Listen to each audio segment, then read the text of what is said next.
2024 বিধানসভা নিৰ্বাচনৰ কংগ্ৰেছ দলৰ প্ৰাৰ্থী হ'ব নেকি পৰাণ শইকীয়া 24লৈ বিধানসভা নিৰ্বাচনৰ কংগ্ৰেছৰ সম্ভাৱ্য প্ৰাৰ্থী হিচাপে চৰ্চাত পৰাণ শইকীয়াৰ নাম অসমলৈ কংগ্ৰেছৰ যুৱৰাজ ৰাহুল গান্ধী আৰু AICCৰ সভাপতি মল্লিকাৰ্জুন খৰ্গেৰ আগমন কংগ্ৰেছৰ দুই শীৰ্ষ নেতাৰ আগমন সন্দৰ্ভত খুমটাই কংগ্ৰেছৰ নেতা পৰাণ শইকীয়াৰ মন্তব্য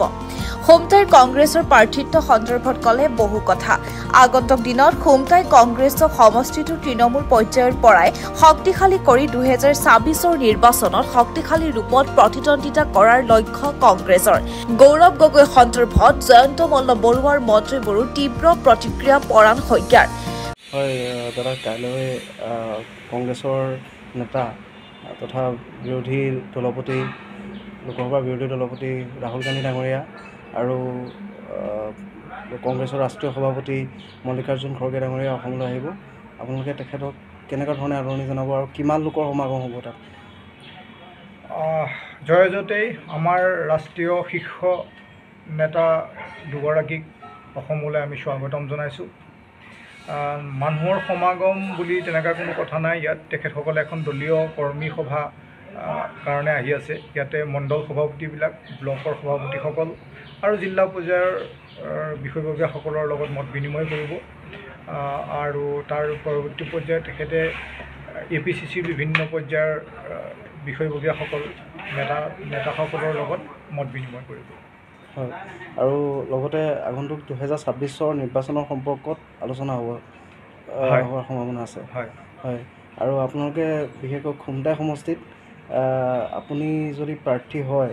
আগন্তুক দিনত দলে প্ৰাৰ্থিত্ব আগবঢ়ায় আপোনালৈ তেতিয়া আপুনি কেনেকুৱা ধৰণে সাজু কৰিব খুমটাই কংগ্ৰেছক না আমি ইতিমধ্যে নিৰ্বাচনী প্ৰস্তুতি আৰম্ভ কৰিছোঁৱেই আমি আমাৰ তৃণমূল পৰ্যায়ৰ কৰ্মীসকল ইতিমধ্যে আমাৰ ৰণনীতি প্ৰস্তুত কৰি ফিল্ডত নামি পৰিছে তেওঁলোকে নিজৰ নিজৰ কৰ্তব্য পালন কৰিছে দলীয় সাংগঠনিক দিশত বিভিন্ন ধৰণৰ মিটিং মাতাং কৰি তেখেতসকলে দলীয় স্থিতি সবল কৰিছে আৰু আমাৰ শাসকীয় দলৰ গতিকে আমি সেইবিলাক বিষয়ত তেখেতসকলৰ ক'বলৈ বৰ্তমান একো নাই তেখেত নিজে এটা সাংঘাতিক ধৰণৰ দুৰ্নীতিত লিপ্ত হৈ পৰিছে কিবা গৰু চুৰ বুলি আজিকালি কৈ থকা শুনো গতিকে সেইবিলাক কথাত আমি বৰ বিশেষ গুৰুত্ব দিয়া নাই কিন্তু আমাৰ যিগৰাকী সভাপতি গৌৰৱ গগৈদেৱ তেখেতৰ জনপ্ৰিয়তাত তেখেতসকল হাহাকাৰ হৈ গৈছে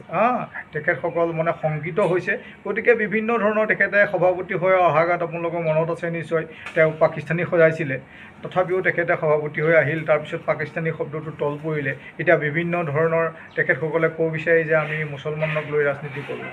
আমাৰ দল ধৰ্মনিৰপেক্ষ দল আমাৰ দেশ ধৰ্মনিৰপেক্ষ আমাৰ সংবিধান ধৰ্মনিৰপেক্ষ গতিকে আমি কোনো দলক লৈ আমি ৰাজনীতি নকৰোঁ আমাৰ দলে সকলো ধৰ্মৰ মানুহক লৈ ৰাজনীতি কৰোঁ আমি আমাৰ দললৈ কোনো বিশেষ ধৰ্মৰ মানুহ আহিব আমি সেইটো আমি নিবিচাৰোঁ আমি সকলো ধৰ্মৰ মানুহক তেওঁ লাগিলে হিন্দুৱে হওক তেওঁ লাগিলে খ্ৰীষ্টানেই হওক তেওঁ লাগিলে জৈনেই হওক তেওঁ লাগিলে বুদ্ধিষ্টেই হওক তেওঁ লাগিলে মুছলিমেই হওক সকলো ধৰ্মৰ মানুহক আমাৰ দললৈ আমি স্বাগতম জনাওঁ আৰু আমি এখন সুস্থ সমাজ গঢ়িবৰ কাৰণে সকলো মানুহক লৈ আমি মিলি আগবাঢ়িব বিচাৰোঁ গোলাঘাট খুমটাইৰ পৰা ৰাজদীপ শইকীয়াৰ ৰিপৰ্ট JB ভাৰত।